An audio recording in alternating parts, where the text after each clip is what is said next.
Hi guys, Shauna here. I hope everybody's doing okay today. I wanted to skip a couple of days before I made you guys another video. I don't want you to get sick of me. I did post a picture on Facebook that said that my next video is going to be about addictions, and I came up with a couple of things, and actually I found some notes from inside of this book from when I was in school, and I figured I would just go over them with you because they were so applicable to the ego and how the ego lies to us, which is chapter 2 in the book, Letters to the Soul. So, ironically, I have some notes to read to you, and we'll talk about them. So, the assignment that I also found in the book, which is kind of ironic, it's just so strange, was to submit a paper on make a brief description of 2 defense mechanisms that people use to sway or convince themselves that they don't have a problem, because we all know, so cliche, the first step of healing addiction is to admit you have a problem, right? And it is so cliche, but it is what it is. It is the first step. So, explanation of how each defense mechanism you choose might impact behavior, which is kind of interesting. A description of how each mechanism might affect the treatment process. A description of which stage of change in the treatment process each defense mechanism might manifest a behavior in. And an explanation of why. So that was like the assignment that was tucked in my book with these notes. So the first, this isn't even the paper, these are just the notes. So I wish I could find the paper, that would be really cool, because then I could post it in PDF format. But anyways, so denial. Denial is refusing to admit something has occurred or is reoccurring. And so to deny something, you are consciously or subconsciously refusing to admit it happened, it is happening, or it keeps happening, okay? Repression keeps information and events out of conscious awareness. But the memories, what's interesting about that is the memories that are repressed. Okay, so when you repress a memory, you are literally stuffing it. And when you stuff it down, your conscious mind is refusing to remember it, but your subconscious mind remembers it, okay? So the memories that are stuffed into your subconscious mind will influence the behavior, will influence a behavior. So if you were, for example, if you were abused as a child, you consciously may choose to forget that ever happened, but subconsciously you remember it. And your behaviors of today, the present day, and possibly your future, if you don't heal from the event of child abuse, you are highly likely, I should say, highly likely to stay on the wheel of that behavior and stay inside of that cycle, whether you remember consciously that, you know, the traumatic memory of your childhood. I hope that makes sense. So, and it doesn't, and I'm just using child abuse as an example. It could be any traumatic memory that has led your brain to confusion, anxiety, depression, addiction. Any traumatic memory that you have stuffed into your subconscious ego can trigger your daily behaviors will be triggered by that memory that you don't even know is there, that you don't consciously know is there. You might know it's there, but you don't consciously give it any attention, if that makes sense. So the third one is displacement. And these are all things the ego does. These are the lies of the ego that I talk about in the book, okay? So the displacement would be taking your anger. It's a displacement of emotion, okay? So taking your anger and frustration and feelings or impulses out on other people or objects. It could be animals, it could be belongings, it could be drywall, it could be your wife's face, it could be your child's face, it could be, you know, an adult face at a bar, it could be, you know, violent behavior in any way, shape, or form. So displacement is taking your anger or frustration out or impulses out on people or objects that are not as threatening to you as the memory is. All right. So obviously, a woman, a child, an animal, and drywall, maybe even a physically smaller person at a bar, physically smaller than you, or physically smaller than you. Whatever you perceive as to be less of a threat to you, based, you know, in comparison with the memory, right? Or maybe it's even yourself. You could be so angry at yourself and loathe yourself so much that you could literally displace your anger towards yourself on other people. And this is where it really gets into the cycle, because this is typically what a person that abuses children is doing, right? So here goes the cycle. Now, the adult abuser, okay, and this is financial, emotional, verbal, physical, okay, all of that is abuse. Mental, all of that is abuse. All right? The adult version of the person that is abusive bears children. And then that child grows up with the abuse. And then that child goes through behaviors that their subconscious mind remembers. You see the cycle? All right. So that child can also go into all of the other defense mechanisms like repression, right? They deny it, they repress it, then they displace it. All right? So now we've got the parent and the child doing it. Is the cycle going to end? Maybe when someone dies. The cycle needs to end. Somewhere down the line, the cycle has to end. So the next step is sublimation. Sublimation is exchanging unacceptable impulses for more acceptable behavior.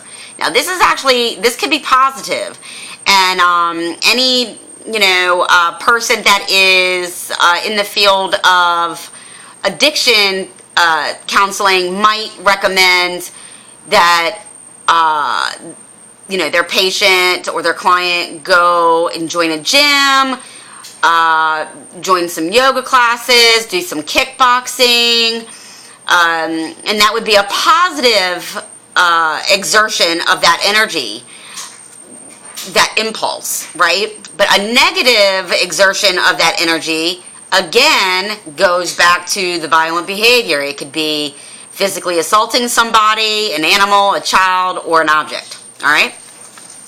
The next one is projection, which is mentioned in my book. And I think I can read it.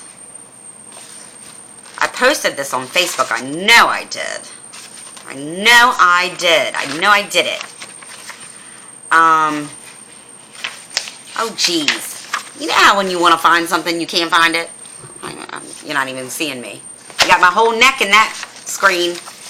Let's see.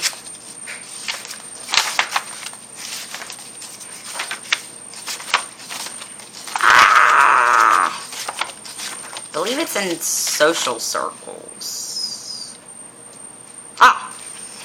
Okay, so This is in chapter 7, accusers and false witnesses. And I came up with this all by myself. Yay, this quote. And I think it's actually being quoted on some inspirational quote website now.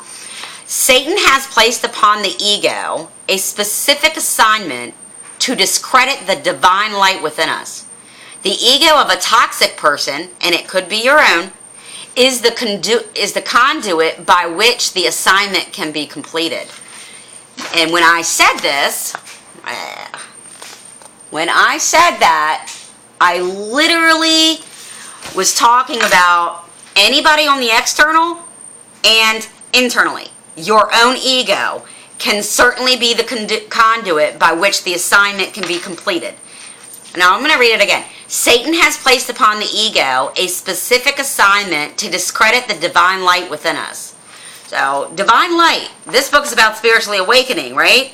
So, the divine light is your life purpose, your divine gifts, your soul purpose, what you came to earth to do, what is in the desires of your heart, what is in your heart, what is in your authentic self to do, whether it be play basketball, be a psychiatrist, be, help people, be a teacher, whatever it is that you came to the world to do that is you're personally, authentically passionate about, okay? So, it's pretty, the ego of a toxic person, and it can be you, is the conduit by which the assignment can be completed. So, going back to projection, taking your own unacceptable qualities and ascribing them to other people. Ascribing them means assigning. Like, I might be a violent person. I'm going to say you are. I'm going to say you're violent. All right? That's projection.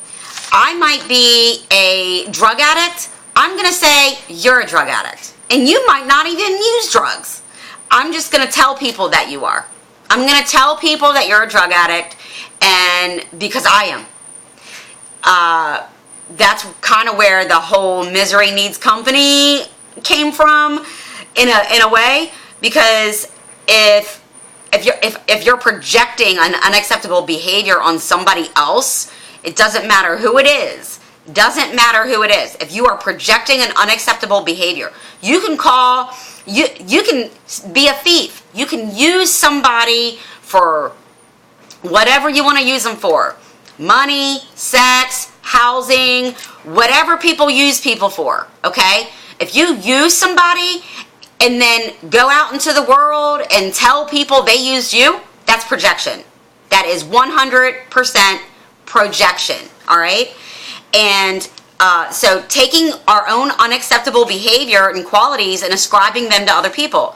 It works by expressing the desire or impulse in a way the ego cannot recognize, which reduces anxiety. I'll give you an example, all right? Okay, so, well, I'm not going to give you an example. I already gave you an example. To explain further, it works by expressing the desire or impulse in a way the ego cannot recognize. What does that mean? Let's look at that for a minute, all right? So, if there is an abusive person, right, and say it's a domestic violence situation. The husband abuses the wife, physically knocks her around, and in that example, they go, when the wife finally leaves, takes the children to a shelter, gets out of the situation, everybody is safe now. The wife put their foot down. It's over. Don't come back. I'm taking back my power. I'm taking back my life right now. Right? When the wife finally says that, when she's to that point, some go back, but when she has crossed the finish line and she is done sacrificing herself and her children for somebody that is abusive, all right? When she's crossed that line and she's made that ultimate decision to change her life, right? The husband might try to, and this is very typical, especially if you sat in any protective order hearings, you would know this, all right? The husband would very, very typically say the wife was violent, the wife did this. And that's why you'll always see situations, if you look up domestic violence cases, you will see whenever there's a protective order filed, the other party files a protective order right afterwards, because the person that is being abusive gets accused of being abusive and then decides to project that behavior onto the victim. It's very, very common, and that is also what, especially when in situations with women, because women are already stuck with the mental anguish of, if I leave the provider of food and shelter, now this wasn't the case for me because I was the provider of food and shelter, but if I leave the provider of food and shelter for my children, will my children suffer? So then there's cognitive dissonance in the woman's mind, and we discussed that in the previous video, of if I leave, is it the best decision? My mind is telling me it's not the safest decision. My ego is lying to me, telling me it's not the safest decision. The safest decision is to stay in the cycle. My safest decision is to stay where I'm at. The safest decision is to stay on the wheel. The end result is the children learn the template. They learn the cycle, and they stay on it. And they see their mother, or I'm not saying in any way, shape, or form that women can't abuse men, because they absolutely can. They absolutely can. I'm saying in the form of physical abuse, it's usually not likely. So if in the event that the abuser expresses the impulse or the desire in a way that the ego cannot recognize it, they are staying safe. The abuser gets to reduce their own anxiety from having put his hands on his wife or his children or his girlfriend or his mother. The abuser gets to stay safe. So the person inside of the behavior template of this pattern will absolutely, their ego will lie to them and keep them safe and reduce their anxiety. That's what the ego does. That is exactly what the ego does. All right, so the next is intellectualization. This is where, and this is not an unhealthy thing at all, to be honest with you, but it is a defense mechanism where they will learn everything that they can about the topic. All right, and if they learn everything they can about the topic, then it will help them reduce anxiety, or they might find some traits on the topic that they did not characterize. They didn't have those character traits. They didn't have those traits of that behavior. So then their ego will lie to them, and the ego will tell them, oh, that's a lie. I didn't abuse my wife. That's a lie. It's a lie. I didn't abuse my wife. I learned that, maybe it's narcissism. Obviously, physical abuse, if you punch your wife in the face, then, or your partner in the face, you're definitely going to be, you're not going to be able to look up physical abuse of punching somebody in the face and the effects on it and find your way out of that. Okay? I don't think that works for that. But as far as addiction's concerned, a drug addict, a heroin addict might look up all these resources on heroin addiction or drug addiction and say, one of the things that it talks about is the chemical in the brain, serotonin. If you are a drug addict for a certain substance, the serotonin in the brain, your brain is unable to produce that feel-good hormone automatically into the bloodstream, and then the addict needs help getting it and needs to get it externally, and that is the addiction, right? But if a drug addict or a heroin addict looks it up and says, oh, well, geez, I was happy yesterday and I didn't need drugs, that is intellectualization, and it is a defense mechanism, and they will use little traits or like something might be bullet pointed where there might be a bulleted list. If the person has, these 10 traits or these 10 symptoms, they are a drug addict. Let's just say that, for example, they read this on whatever, Google, right? If one of the traits does not apply to them, the defense mechanism is to say none of them do. Okay? So if one of them doesn't apply, none of them do. And that's a defense mechanism. And then the other one is rationalization. This is the 7th one. Explaining an unacceptable behavior in a rational manner, avoiding the truth behind it. And this would be, child abuse. Maybe the abuser would say, the child was bad, and, the rod and the staff, disciplining your kids is in the Bible. I don't think they meant blacking the kid's eye. I don't think they meant, letting them walk around in feces. I don't think that they meant child abuse. All right. So anyway, rationalization could be also in the drug addict's mind, since that's the topic of this video.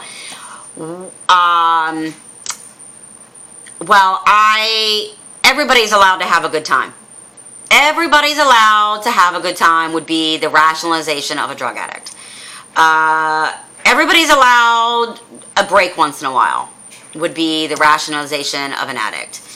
I'm a cigarette smoker, and I'm struggling with it really, really bad, and I rationalize it by saying, if my life wasn't as stressful as it is, or as it has always been, I'd quit. As soon as my life gets unstressful, I'll quit. If my life hasn't been as stressful as it was, I would have never started smoking. Those are just, they're lies. They're lies. They're lies of the ego. So I thought it was kind of interesting to just read my notes that was stuffed in my book there. But furthering the topic a little bit as far as this channel is concerned, if you are experiencing an addiction, all right, and it could be money addiction, you could just be totally addicted to money. It could be cigarettes, it could be